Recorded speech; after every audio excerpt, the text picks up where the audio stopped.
Jim Jim's Spooky Stories. Enter if you dare.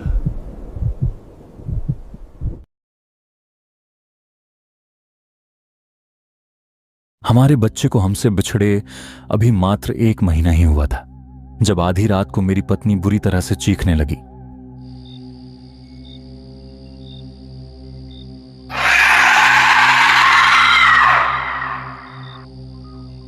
चिल्लाने की आवाज से जब मेरी नींद खुली तो अपनी पत्नी का चेहरा देखकर मैं हैरान रह गया।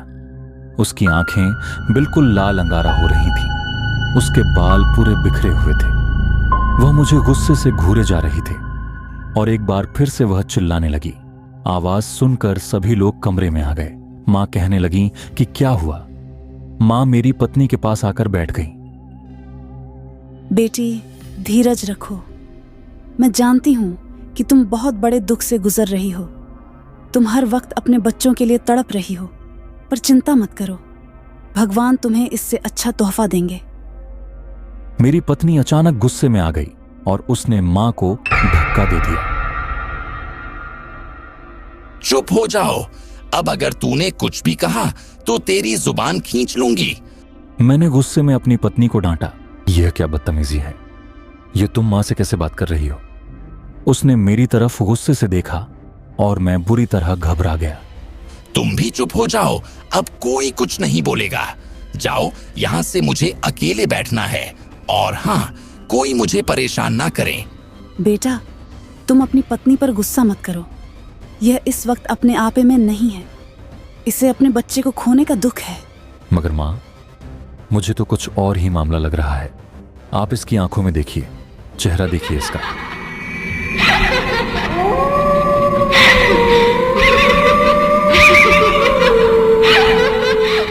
अचानक उसी वक्त पिताजी भी आ गए।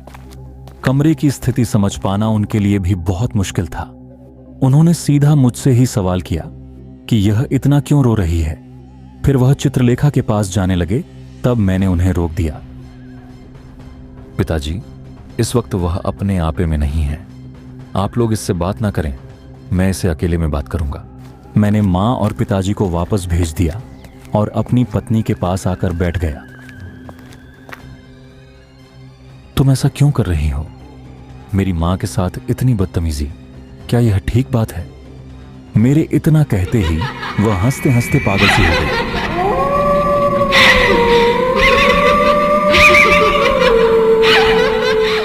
फिर उसके मुंह से एक आवाज निकली, भयानक सी आवाज।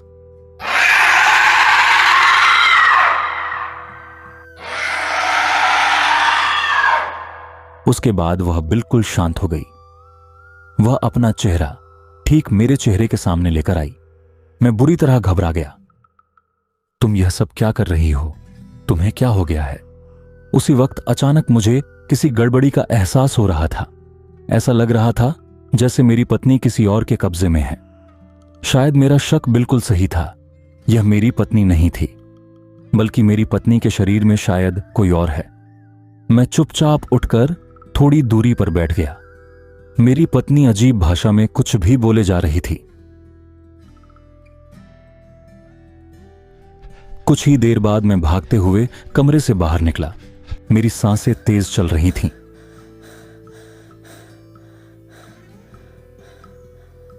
अब तुम्हें क्या हो गया? तुम इतने घबराए हुए क्यों हो? मां जैसे ही कमरे की तरफ जाने लगी तो मैं मां को रोक दिया। मां, मैं कमरे का दरवाजा बाहर से बंद करके आया हूं। इस वक्त वहां जाना ठीक नहीं है। मुझे लगता है कि उसे पर किसी चीज ने कब्जा कर लिया है। अभी वह अपने आपे में नहीं है। वह हम में से किसी को भी नुकसान पहुंचा सकती है। मैं मां से बातें कर ही रहा था कि तभी उसने अपने दोनों हाथों से दरवाजे को पीटना शुरू कर दिया। वह गुस्से में बोले जा रही थी। उसकी आवाज इतनी भयानक थी कि हम सब अलग से ही खड़े होकर कांप रहे थे। तुम सही कह रहे हो, इस बच्चे पर जरूर किसी चीज का कब्जा है। विभूतिनाथ बाबा के बाद तो हमें बहुत दिक्कत हो गई है, पर अभी वह कहाँ होंगे हमें तो कुछ पता भी नहीं है। अगर वह यहाँ होते तो मैं अभी जाकर उन्हें बुला ला। भूल जाओ, तुम लोग की विभूतिनाथ यहाँ कभी आएगा। तुम्हारा वह बाबा तो पहले भी मेरा कुछ नहीं बिगाड़ पाया था, और अभी वह आया तो भी मैं उसके हाथों से बचकर निकल जाऊंगी, और उसके जाने के बाद फिर से मैं यहाँ जाऊंगी। तुम्हारी पत्नी को मारे बिना मैं यहाँ से कहीं नहीं जाने वाली। दरवाजा खोलो, बाहर निकलो मुझे यहाँ से। तुम कौन हो और हमारे बच्चे ने तुम्हारा क्या बिगाड़ा है? तुम उसे मारना क्यों चाहती हो? जवाब में वह चिल्लाने लगी। तुम लोग मुझे ऐसे बंद नहीं रख सकते। मैंने तुम लोगों से खाना मांगा था, मुझे भूख लगी है। अगर मुझे खाना नहीं मिला तो मैं इसे और तकलीफ पहुंचाऊंगी। तुमने आंगन में जो बकरा बंद कर रखा है उसे काटकर अभी के अभी मुझे बना कर दो। क्या तुम्हें यह पूरा बकरा खाना है? हाँ, मुझे भूख लगी है। जल्दी से मेरी भूख मिटा, वरना मैं इसकी जान ले लूंगी। अगर अगले 1 घंटे में तुम लोगों ने मुझे खाना नहीं दिया तो मैं वह तबाही मचाऊंगी जिसे तुम लोग कभी पूरा नहीं कर सकोगे। वह बकरा मेरी माँ ने बहुत प्यार से पाला था। हमने उसे समझाने की बहुत कोशिश की, लेकिन वह कुछ सुनने को तैयार ही नहीं थी।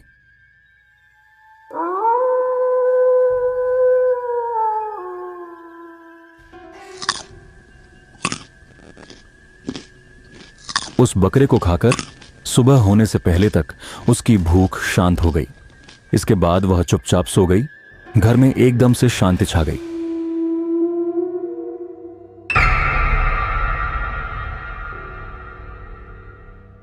मुझे तो यह समझ में नहीं आ रहा है कि यह गई कहां थी।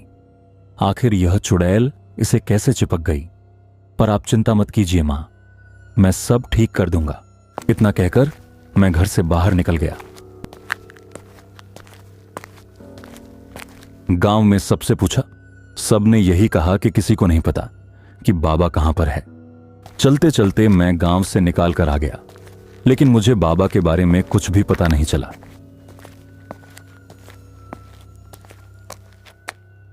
तभी रास्ते में मुझे एक बूढ़ी औरत मिली।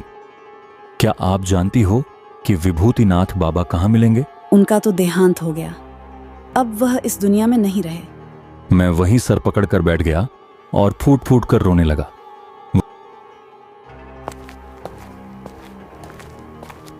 वह बूढ़ी अम्मा मेरे पास है और कहने लगी, बेटा, तुम रो क्यों रहे हो? हर इंसान को एक ना एक दिन जाना ही होता है। बाबा की किस्मत में इतने ही दिन जीना लिखा था। क्या तुम उनके कोई करीबी रिश्तेदार हो? वह मेरे गुरु भी थे और मेरे उपकारी भी, इसलिए मैं उन्हें ढूंढता फिर रहा हूं। इस वक्त मैं बहुत मुसीबत में आकर फंस गया हूं। मुझे समझ में नहीं आ रहा है कि मैं इस मुसीबत से बाहर कैसे निकालूं। मुझे बाबा की जरूरत है, लेकिन उनकी मृत्यु की खबर सुनकर लगता है कि अब मैं इस मुसीबत से बाहर नहीं निकल पाऊंगा। मेरी पत्नी मुझसे बिछड़ जाएगी। अरे बेटा, मुझे बताओ तो आखिर हुआ क्या है? मैंने रोते हुए पूरी कहानी बताई। बाबा का एक शिष्य है जो यहाँ पास में ही रहता है। वह ऐसा आदमी है जो एक अलग ही जगह पर बैठकर पूजा करता है। वही तुम्हारी मदद कर सकता है। आओ, मैं तुम्हें वहां ले चलती हूँ। चलते चलते हमें काफी समय बीत गया था। चारों तरफ अंधेरा छा गया था। मेरा सारा ध्यान घर की तरफ था। हे भगवान, मेरे माता पिता की रक्षा करना। हमारे ठीक सामने एक लड़का था। वह हाथ जोड़कर कब से कुछ पढ़े जा रहा था। हमें देखकर उसने हमसे बोला, आ गए आप लोग। मैं कब से आप लोगों का इंतजार कर रहा था।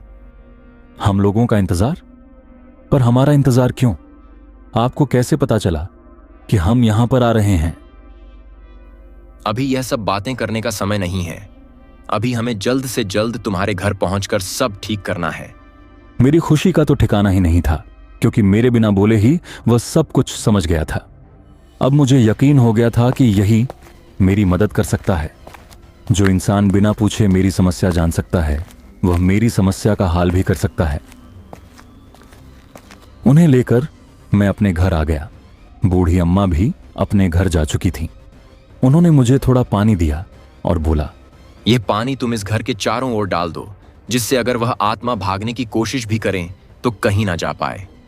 नहीं तो अगर वह भाग गई तो उसको पकड़ना बहुत मुश्किल हो जाएगा। बाबा ने जैसा कहा मैं वैसा ही किया।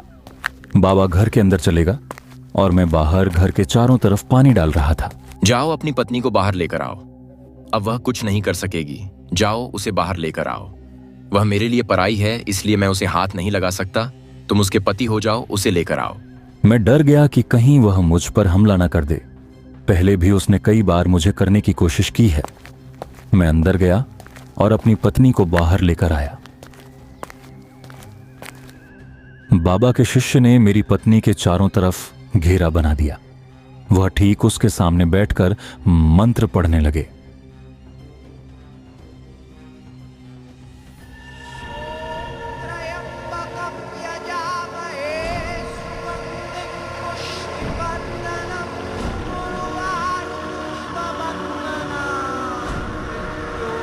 थोड़ी देर बाद मेरी पत्नी बुरी तरह चिल्लाने लगी।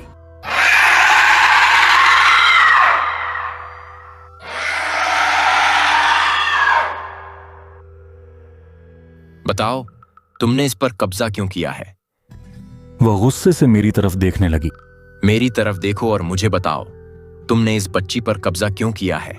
मैं इस आदमी पर आकर्षित हो गई थी, लेकिन मुझे पता चला कि इसकी पत्नी है, तो मैंने सोचा पहले इसे रास्ते से हटा दूं, क्योंकि मैं इसके पास किसी और औरत को नहीं देख सकती। इसलिए मैं इस औरत को मारना चाहती हूं। तुमने इस इंसान को कहां देखा? तब उसने वही जंगल वाली बात बताई।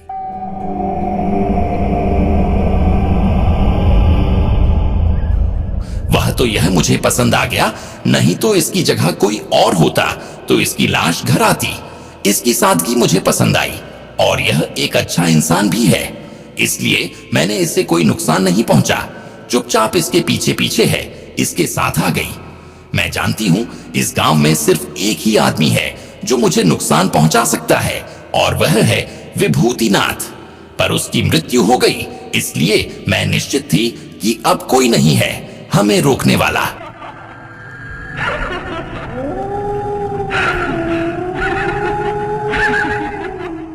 तुम नहीं जानती कि विभूतिनाथ बाबा की अभी बहुत सारे शिष्य हैं। उनसे हमने बहुत सारा ज्ञान प्राप्त किया है और मैं तुम्हें जलाकर राख कर दूंगा। न जाने तुमने कितने ही लोगों को नुकसान पहुंचाया है। तुम्हारे डर के कारण कोई भी उसे जंगल से गुजरता नहीं है। इतना सुनकर अचानक से वह रोने लगी।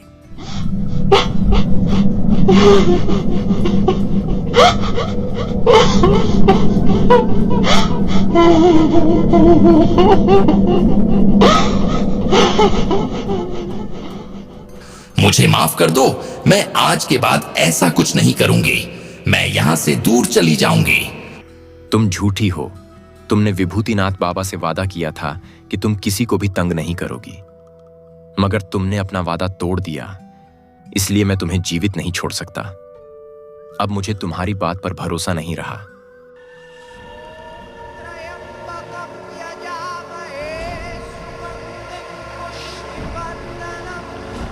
विभूतिनाथ बाबा के शिष्य ने उसे अपने मंत्रों से मुक्ति दे दी।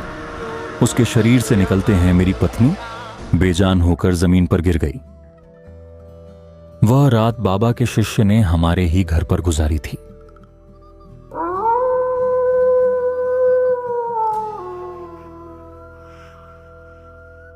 लगभग पूरी रात सोने के बाद अगले सुबह मेरी पत्नी की नींद खुली।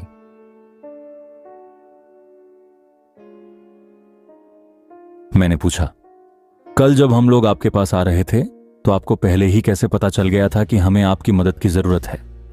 मेरे सपने में विभूतिनाथ बाबा आए थे।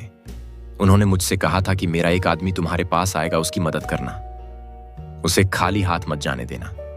मैंने तो बस उनकी आज्ञा का पालन किया है।